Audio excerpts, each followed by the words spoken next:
Gyvos pasakas. Sveiki, sveikučiai vaikai ir jų tėveliai, su jumis Gyvos pasakos ir mama piratė.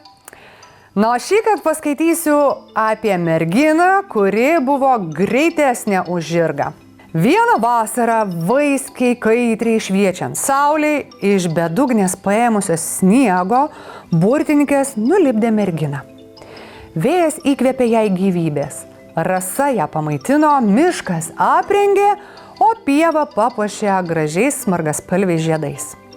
Buvo ji baltesnė už sniegą, skaistesnė už ryto rasą, šviesesnė net už saulę. Kitos tokios niekada nebuvo ir daugiau neturėjo būti pasaulyje. Kartą toji mergina paskleidė žinią, kad bus rengiamos bėgimo varžybos. Kuris iš jaunikaičių su savo žirgu ją aplenks, už to ir ištekės. Per keletą dienų žinia apskriejo visą pasaulį ir tūkstančiai jaunikių, vienas už kitą gražesnių, vienas už kitą greitesnių, paskelbtų laiku, paskelbtoje vietoje susirinko kovoti dėl merginos širdies. Net ir tos karalystės karalaitis atjojo. Kai visi susirinko, mergina atsistojo pažymėtoje vietoje, o jaunikaičiai atsisėdo ant savo žirgų. Štai ten padėjau auksinį obuolį, pasakė mergina. Kas pirmas nujos ir paims jį, už to ir ištekėsiu. Bet jeigu pirmoji obuolį paimsiu aš, jūs visi mirsite. Žiūrėkite, neapsijuokite.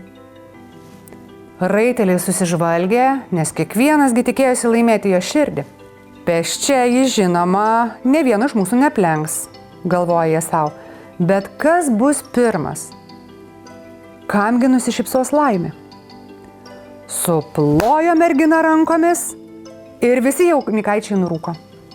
Kai visi jau buvo įveikę pusę kelio, mergina staiga išskleidė mažyčių savo sparnelius ir visus aplenkė. Nei vienas iš jaunikų nenorėjo pralaimėti, todėl paragino arklius ir pasivijo merginą. Tada ji iš galvos išsitraukė plauką, metė jį ant žemės ir toje vietoje išaugo tankus didžiulis miškas. Suglumo jaunikiai, nebežinojo, kur jiems joti, o mergina juos visus ir vėl aplenkė. Tačiau jaunikiai vėl paragino arklius ir vėl pasivijo merginą.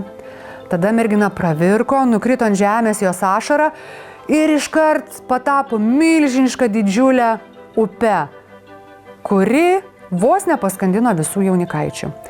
Šį kartą merginos niekas nepavijo, tik karalaitis su arkliu nuplaukė paskui ją.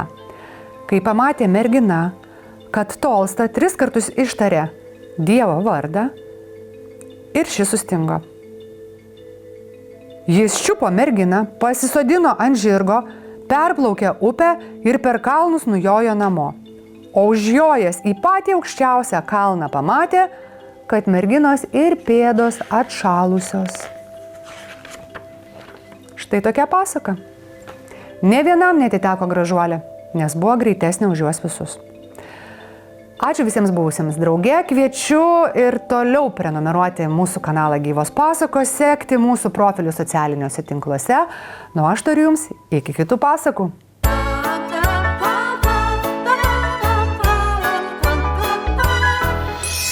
Gyvos pasakas.